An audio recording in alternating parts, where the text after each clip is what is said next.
You're going to be a mother. Don't you feel sorry for your unborn child? My mother-in-law always criticizes me about the baby. How heartless is she? Find a job. You and your daughter are healthy and can still work if you choose to. Your daughter is young and can work as much as she wants.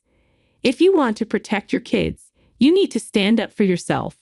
Doing nothing and asking for help isn't how things work. My name is Sarah. I've been married to my husband, Chris, for 3 years. We get along well and are happy together. Chris is kind and caring, but his mother bothers me constantly. Before we got married, she told us she wanted to live with us, and we agreed. At first, we had a good relationship, but 3 months ago, my father-in-law passed away, and everything changed. Looking back, I think he kept the peace between my mother-in-law and me. After he died, my mother-in-law started picking on me. She relies on my husband and seems to see me as a rival. Why did Chris choose a wife like you? She says when he's not around. I'm so glad I have a job, or I'd have to endure her sarcasm all day. Even just an hour before Chris comes home is too much for me. Twice a week, I make dinner. While I'm cooking, she comes into the kitchen and nags me about what I'm doing. Not simmered dishes again today. Angela, you don't like fried food, do you? Don't treat me like I'm old. But the other day you said you didn't like fried food, and before that, you said you didn't like stew. I never said that. She snaps back. Does she have dementia? If I mention that her nagging will continue, I might as well make fried food. Fried fish would be good, she says. We don't have any fish in the fridge. I reply, suspecting she checked beforehand to make this difficult. I'll ask Chris to get some. Wow, you treat my son like a servant, don't you? She retorts. He's going to eat it too, so isn't it okay for him to get it? I argue. What I'm saying is, you make my son run errands. Fine, then we'll have simmered vegetables today. I don't want to eat simmered vegetables, she snaps. Then I'll order delivery, I suggest. Trying to skip your chores, huh? I can't help but give a bitter smile. No matter what I suggest, my mother-in-law denies everything. When my husband comes home, she acts sweet and innocent. It's so frustrating. But this isn't the only thing she complains about. You've been married for 3 years, right? She asks. Yes, that's right. Where are my grandchildren? Why haven't you had any yet? Not yet. Not yet. Don't be silly. Answer me properly.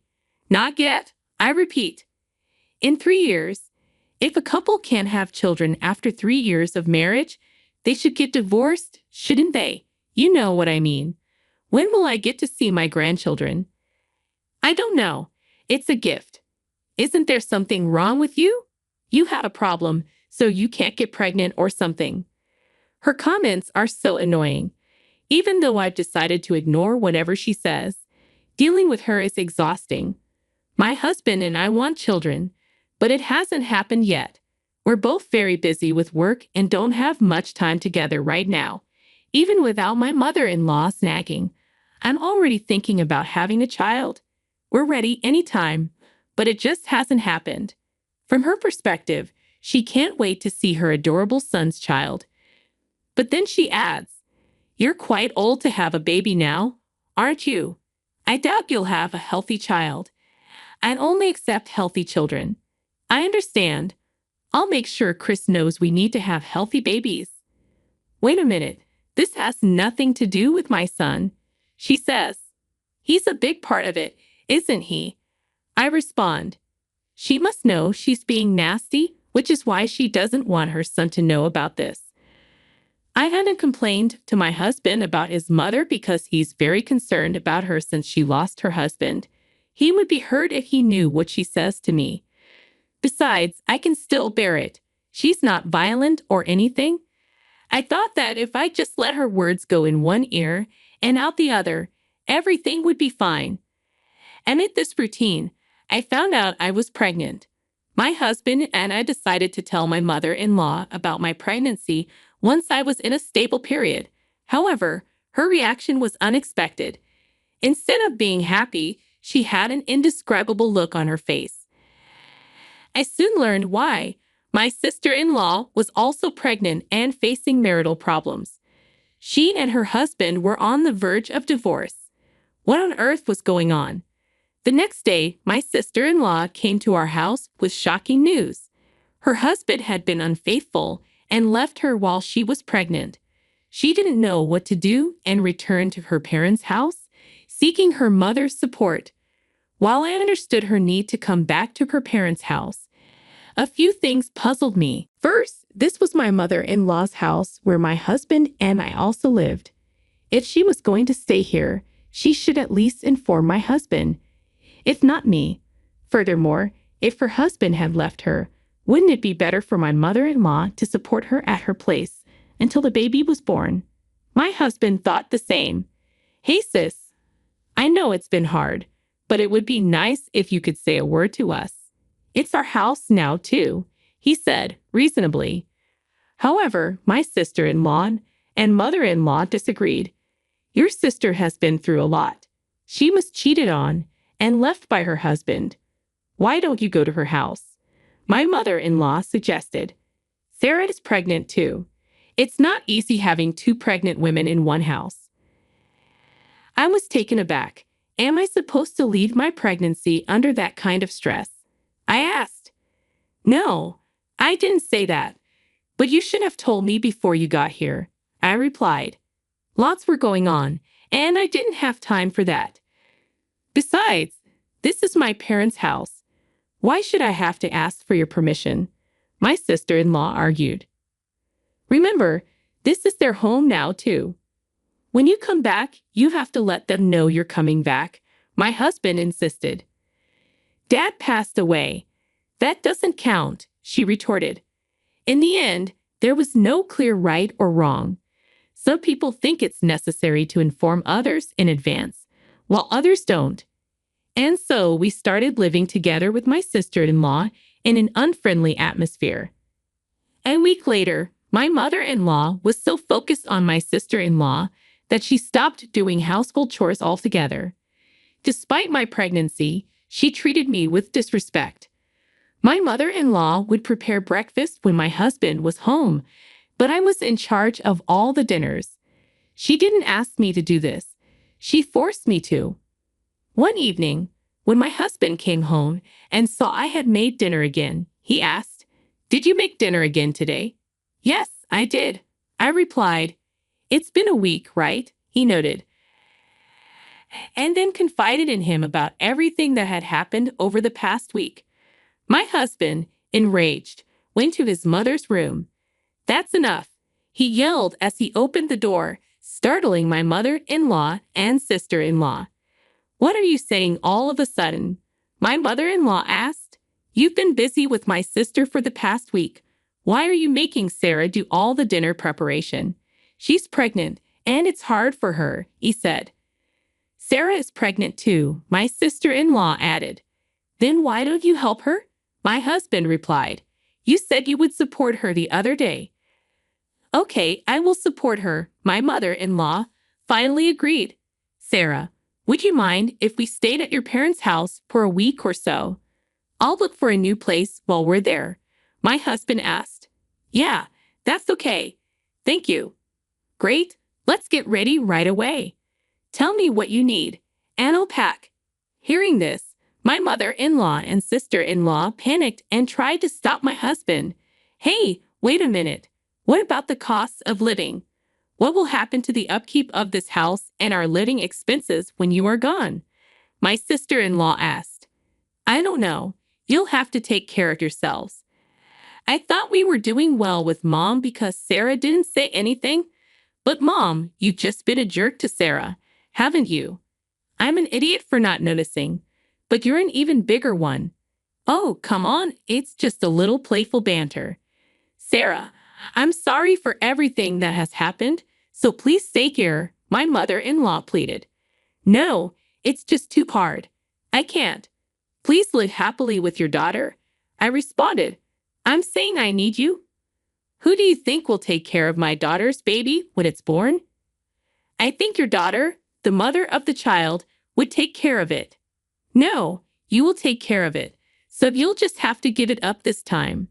What the hell are you talking about? You want me to give up my child? I was shocked. Yes, I do. You're younger than my daughter. You still have a chance. Screw you. My husband said exactly what I was thinking. Understood. I will not have your grandchildren, he continued. Well, then I guess you just have to leave. Fine. I'm cutting ties with you guys, my husband declared. Chris, you better watch yourself when your sister is going through a rough time, my mother-in-law warned. Sarah is more important to me, he replied firmly. Oh, you married a weird woman. Okay, but Chris, whatever happens to me in the future, you will not be entitled to any inheritance. I don't want it. We moved out of my mother-in-law's house and into my parents' house.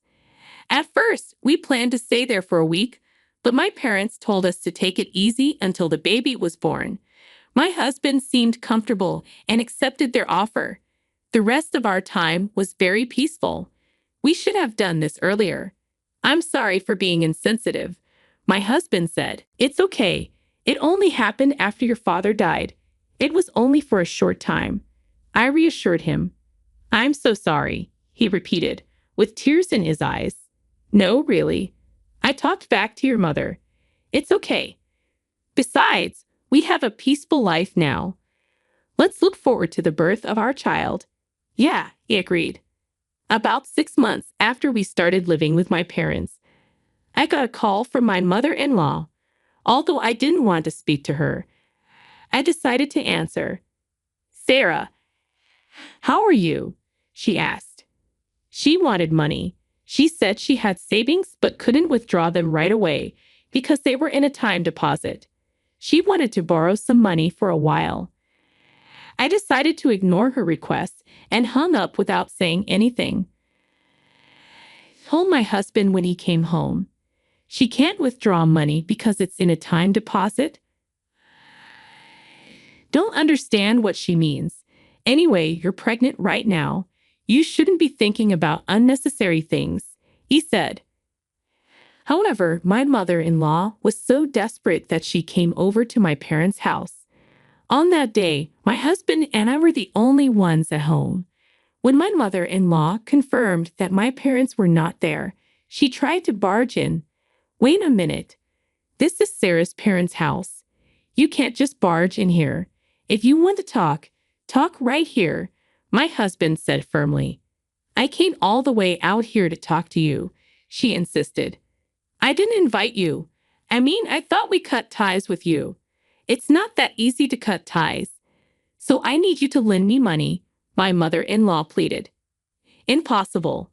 Go home now, my husband responded firmly.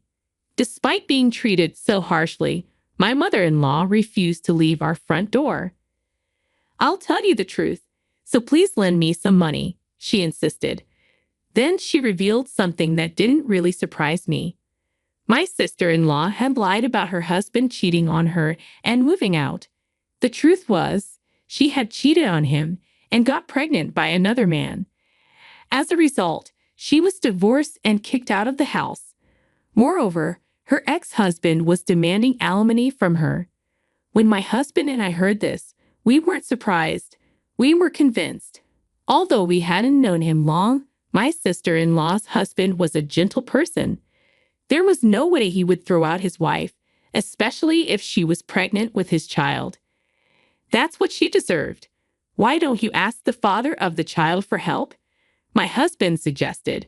He ran away, my mother-in-law admitted, looking defeated. It's really dumbfounding. I'm not going to help her.